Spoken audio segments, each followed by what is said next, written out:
Депутат Адахан Мадумаров Жогорку кеңештин бүгүнкү 22 декабрындагы жыйынында парламент басымга кабылып жатканын, депутаттар коркуп титиреп отуруп кайдыгер болуп калганын айтып кайрылуу жасады. Урматтуу кесиптештер, мен сиздерден суранам. Айтып атпаймынбы, сурангым да келбейт, сүйлөгүм да келбейт. Бирок суранам. Биз соңку кездеги Кыргыз Республикасындагы конституциялык мыйзамдардын одоно түрдө бузулгандыгы жөнүндө комиссия түзүп иликтемейинче Жогорку Кеңеш өзүнүн ишин актабайт, жеп атканыбыз адал болбойт. Биз эл өкүлүбүз. Эгер конституциянын кепили болгон инсан конституция менен эсептешпесе, анда эл өкүлү катарында биз эсептешибиз керек конституция менен. Медералиев жаш жигит мына ошол эң негизги парламенттин омурткасы болгон комитеттен бекер кеткен жок. Мындан ары карай менин абийирим чыдабайт дегендей кылып кетти. Дагы канчасын күтүшүбүз керекпиз? Биздин кайсы кесиптештерибиз каякта жүрөт, жумушка келе албай, титиреп. Бул эмне болгон өлкө болдук биз? Биз түшүнүк менен жашап калдык го. Биз коркунуч менен жашап калдык го ошол жерде. Ар бир добуш берип атканда жүрөгүбүз титиреп калды ошол жерде. Мына ошол жашообу, ошол өмүрбү? Жигит киши бир гана жолу өлүш керек. Ар бир коркунуч жаралганда өлүп, 1000 жолу өлбөстөн бир эле жолу өлүш керек. Мен сунуш киргизем. Тез арада комиссия түзүлүш керек. Мына ошол комиссия 1 айлык мөөнөттө Кыргызстандагы соңку мезгилдерде адам укугун, Кыргызстандагы мыйзамдардын бузулуп аткандыгын, конституция бузулуп аткандыгын мен бүгүн жарыя кылайын. Мына ол мыйзамсыз указ, курултай өткөрүүдөгү мыйзамсыз указ жөнүндө конституциялык сотко бүгүн мен азыр саат 12-де барып тапшырам. Мен далилдеп берем, эгерде ушул мамлекетте адилеттүүлүк болсо, курултай адилетсиз өттү, мыйзамсыз өттү, курултай өткөрүүгө, указ кабыл алууга эч кимдин укугу жок. Бул менин каалоом эмес, конституциянын каалоосу деп мен ошол кадатайство жаздым, бүгүн тапшырам конституциялык сотко. Андан башка мыйзамсыздыктар толгон токой. Чек араны аныктоодогу мыйзамсыздык, коркутуу, үркүтүүлөр ушул кезге чейин уланып атат. Сен чек арага каршы берип койдуң деп кабинеттен кийин мандатка чейин асылып атат. Чыкпай отура берген болсо, кайсыл абийирибиз менен уктап атабыз? Айлыкты кантип алып атабыз биз? Эмне үчүн алып атабыз айлыкты? Биз ант иштик го конституцияга, ант иштик колду коюп. Ошол конституция аткарылбай атат го. Сакталбай атат го туугандар. Мадумаров ошондой эле кемпирабад боюнча абакта жаткандардын абалы начарлап жатса дагы бийлик көңүл бурбай жатканын катуу сындады. Кармалып аткандардын арасында кант диабети менен ооруп аткандар бар. Жүрөк оорусу менен ооруп аткандар бар. Башка оорукчандар бар. Айланайын. Бир террористти кармагандай болуп, эгерде ушул кыргыз бийлиги ошол жерде жаткан 5 аялдан ушунчалык калтырап титирип аткан болсо, бул бийлигиңе түкүрдүм мен. Сырттагы душмандан эмес, биздин ичибиздеги 5 аялдан коркуп титиреп, тордун аркасынан кармап отурган болсо, бул бийлик жакшылык алып барбайт бизди. Биздин укугубузду коргой албайт. Урматтуу кесиптештер, комиссия түзүшүбүз керек, тездетип түзүшүбүз керек, сөзсүз түрдө аркасынан ыйлап калганды токтотушубуз керек, алдын ала чара көрүшүбүз керек. Ушул комиссияга ар бир фракциядан мен деген азаматтар кириш керек, коркпой туруп өзүнүн пикирин айта турган, мен азаматмын деп жүргөн азаматтар комиссияга мүчө. 1 минут коюп бериңиздер. Башка эч нерсени каалабастан бул жерде саясаты жок. Суранам мен сиздерден. Саясатка аралаштырбай туруп, кыргыз конституциясы, кыргыз мыйзамдары, кыргыз адам укуктары канчалык деңгээлде корголуп атат, ушуга гана тыянак чыгарып берүү үчүн ушундай комиссия түзүштү талап кылам туугандар. Колдоп бериңиздер. Чоң рахмат, баарыңыздарга ийгилик каалайм. Жыйынтыгында Мадумаров тез арада конституциялык мыйзамдардын сакталышын көзөмөлдөгөн комиссия түзүүнү жана ар бир фракциядан коркпой туруп өз пикирин айта ала турган азаматтар кириши керектигин белгиледи. Депутат Дастан Бекешов президент конституциянын кепилдиги экенин айтып, Жапаровдон кемпирабад боюнча камалган саясий туткундарды бошотууну суранды. Алмаз Ахунжанович, я надеюсь, мое обращение президенту дойдет очень правильно. Оно очень важно. Часть 3 статьи 66 Конституции четко гласит, что президент является гарантом Конституции, прав и свобод человека и гражданина. Эта норма пока неизвестно, как она работает.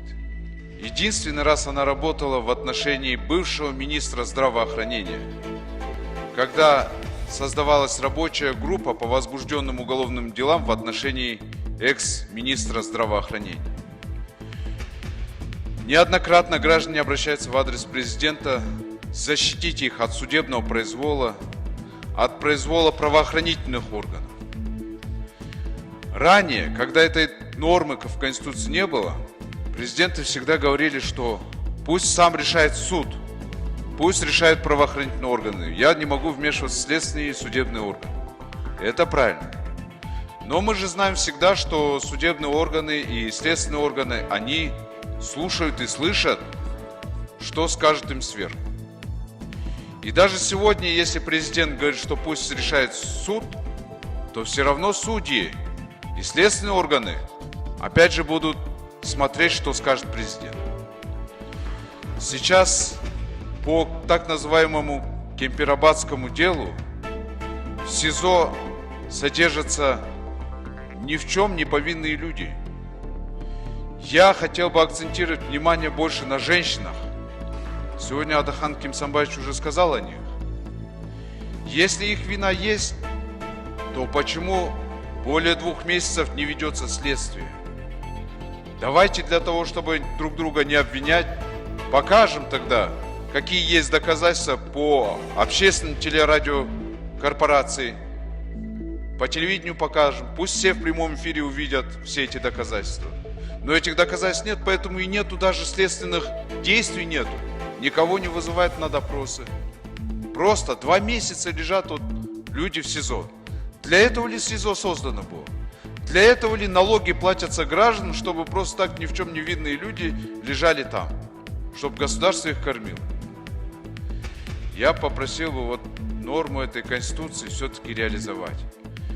Большая просьба к президенту поручить следственным органам в кратчайшие сроки рассмотреть эти дела и передать в суд.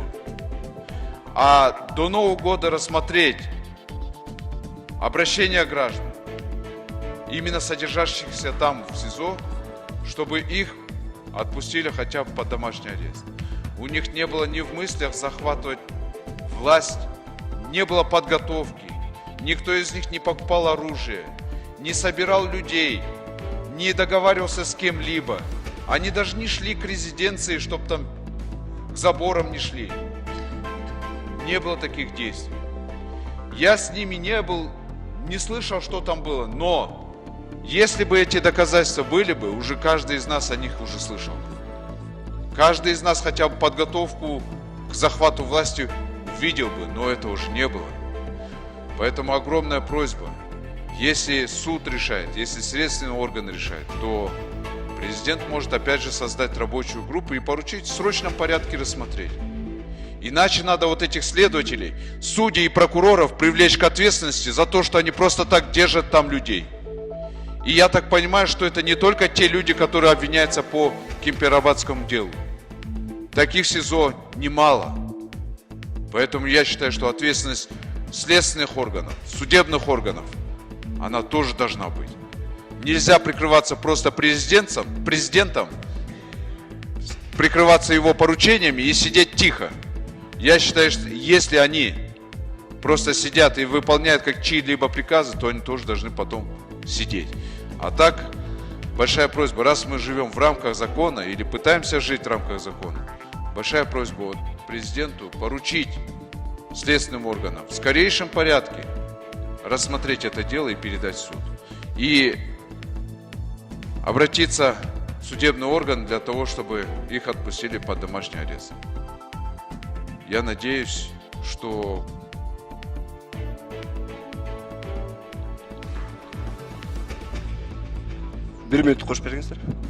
я надеюсь, мое обращение оно не останется без внимания.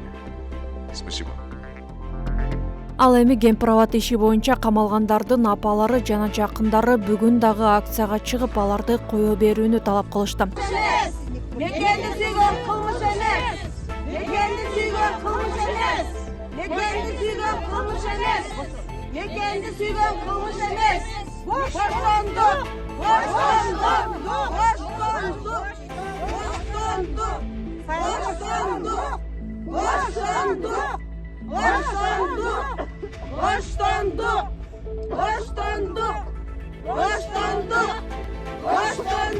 Курманжан Датканын эстелигинин алдына Оразайым Нарматова, Бектур Асанов, Перизат Суранова, Асия Сасыкбаева баштаган бир катар саясатчылардын жана активисттердин тарапташтары жакындары чогулуп, мыйзамдар одоно бузулуп жатканын айтышты.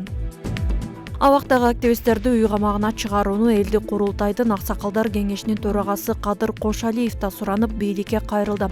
Кайрылуу Садыр Жапаровго, жогорку соттун төрагасы Базарбековго жана башкы прокурор Курманкул Зулушевго жазылган. Баш мыйзамдын талабына жана президенттин жарлыгына ылайык уюштурулган биринчи элдик курултайдын резолюциясында чек ара маселеси боюнча камалгандардын ишин мыйзам чегинде Адилет Кылдат карапчыгы үй камагына чыгарып тергөөнү улантуу күнөөсү жокторду бошотуу сунушталсын деген делегаттардын өтүнүчүн дагы бир ирет сиздердин эсиңиздерге салып күндөн күнгө татаалдашып бараткан бул маселени чечүү зарылдыгын белгилейбиз. Абакта жаткандардын басымдуу көпчүлүгү ачкачылык жарыялап аргасыз акыркы кадамдарга барышууда. Адам өмүрүнөн артык эч нерсе жок. Тирешүү, өчөшүү эч качан жакшылыкка алып барбайт. Коомдогу ар кандай татаал маселелерди сүйлөшүү, кепке келүү, тынчтык жолу менен чечүүдөн башка аракеттердин баары алымсыз. Араздашууну токтотуп, ата-бабалардын айкөлдүк жолун карманалы. Урматтуу абактагы ачкачылык жарыялаган мекендештер, силердин ден соолугуңар баарынан кымбат. Аргасыз кадамдарга барып жатканыңыздарды түшүнүү менен өз өмүрүңүздөргө коркунуч алып келген кооптуу кадамдан баш тартып, ачкачылыкты токтотууну суранабыз. Өз кезегинде Кыргыз Республикасынын мамлекеттик бийлик органдары да адам тагдырына кайдыгер карабай мыйзам чегинде абактагылардын ар биринин иш аракетине калыс, адилет баа берип жакынкы күндөрдө калыс чечим чыгарат деген ишенимдебиз. Тараптарды сабырдуулукка, мунасага келүүгө чакырабыз деп айтылат кайрылууда. Бүгүн 22 декабрда Жогорку кеңештин жыйынында кыргыз тил маселеси көтөрүлүп, депутат Медералиев Чыңгыз Айтматовдун бүбүсара Бейшеналиевага жазган катын окуду. Бирок суроо берердин алдында Дастан Арсбековичти өзү таластан да. Анан ушул мен суроо берип атканда кесте мамлекеттик тилде берип атып, баягы мектепте орус мектепти бүткөнгө байланыштуу расмий тил аралашып кетет да. Дастан Арсбековичти өзү намустуу жердин уулу таластан азыр жаныбызда дагы лидер фракцияда тамашалашып калды, жана орусча суроо берсем жакшы төрага жок эле, же болбосо замечание кылат депчи. Мен ойлойт элем, чын эле Нурлан Тургунбекович төрага катары эң туура замечание кылат кыргыз тилинде сүйлөйлү мамлекеттик тилде депчи. Бирок ошону менен бирге сөз өз убагында айтылбаса атасы өлөт дейт. Эгер ыңгайы келсе бир окуп койгум келип атат. Чыңгыз Айтматовдун бүбүсарага жазган каты бар экен, оригиналы, скан версиясы. Кыскача окуп коеюнчу. Жарымы кыргызча, жарымы орусча жазылыптыр. Минтип айтат: "Дүкөн, татынам, карачы, кандай сонун болуп турасың бул сүрөттө. Кайта карап сагынып жатам." Анан орусча баштап атат, уландызын. "И как бы мне тяжело не было, все равно благодарю судьбу, что она подарила мне любовь к тебе. Самое большое, чем наделила меня жизнь, это настоящая любовь к тебе. И за это я благодарен тебе." Чыңгыз Төрөкулович Айтматов архивте, музейде сакталыптыр. Айтайын дегеним, Чыңгыз Айтматовдагы кесте ой жүгүрткөндө, китеп жазганда орусча жеңилирээк болчу экен да. Ошону менен бирге Конституциябызда да расмий тилде орусча айтылып калган. Бирок мен ойлойм, төраган Нурлан Тургунбековичтин айткан эң туура, бара-бара кыргыз тилде сүйлөгөнгө үйрөнүшүбүз керек. Эскерте кетсек, буга чейин парламент төрагасы кыргыз тилине көңүл бурулушу керектигин айтып, аткаминерлерди кыргызча баяндама жасоого чакырып келет. Жогорку кеңеш кечээ 21 декабрда Кыргыз Республикасынын президентинин ишмердигинин кепилдиктери жана экс-президенттин статусу жөнүндөгү мыйзамга өзгөртүүлөрдү киргизүү долбоорун биринчи окууда жактырды. Эскерте кетсек, мыйзамдын демилгечиси депутат Жеңишбек Токторбаев ал аталган мыйзам мамлекеттик мүлктүн жана бюджет каражатын рационалдуу пайдаланууга багытталганын айткан. 5 президент иштеп кетти, бирок ошол президенттердин ичинен бир дагы президенттик мөөнөтү бүткөндө жарды колунда жок кембагал президент көргөн жокпуз. Тилекке каршы президенттерибиз өздөрү гана эмес, тегерегинде жүргөн бир туугандары, тегерегинде жүргөн табакта чөнтөктөштөрү, жада калса шоферлору абдан байыды.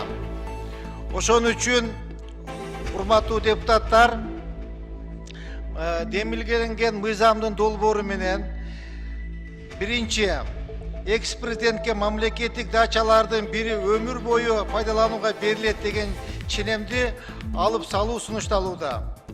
Экс-президент жаңы шайланган президент кызматына киришкен учурдан bir айдын ичинде президенттин мамлекеттик резиденциясы аймагында жайгашкан мамлекеттик үйдү пайдаланууну токтотот. Экинчиси, Кыргыз Республикасынын президентин кошпогондо Кыргыз Республикасынын мамлекеттик резиденциясында убактылуу жашаган кызмат адамдары жашаган үйлөрдүн коммуналдык кызмат көрсөтүүлөрү үчүн акысын өздүк каражаттарынын эсебинен төлөөсү деген ченемди сунушталууда. Мен өткөндө Өзбекстанга барып, Самаркандта Өзбекстандын биринчи президенти Ислам Абдыганиевич Каримовдун мүрзөсүнө коюлуп, ошол жерде Куран окулуп, солдаттардан туруп, гүл коюп, ушунчалык жанагы экс жетекчини, экс президентти, эли, жана бийлиги сыйлап турганын көрүп көзүм күйдү. Мына бүгүн залда Исхак Разаковдун аты көп айтылды. Бирок ошол убагында Исхак Разаковду дагы ушул биздин кыргыз саясаты батырган эмес. Өлүгүн 30-40 жылдан кийин Аскар Шадиев алып келген. Москвада көмүлгөн. Туурабы? Азыр ошол эле тарых кайталанып атат. Акаевдики дагы под вопросом акталбаганы элдин алдына кеңири келе албайт. Бакиевин качып жүрөт. Отунбаевага ош окуясын эстетсе камала турган болуп турат. Ачыгын айтайын. Жээнбеков бараң отурат титиреп, сиздин фамилияңызды укканда. Эртең Жапаровдун дагы экс-президент деген макамы болуп калыш керек. Бардык президенттерге биз бирдей мамиле кылышыбыз керек. Анын арасында Атамбаев камакта отурат. Биз кыргыз эли бир ынтымакта болуп, жок дегенде бир кишиге көз жанагы неприкосновенности берип, макул бир охрананы берип, пенсиясын чегерип коюшубуз керек.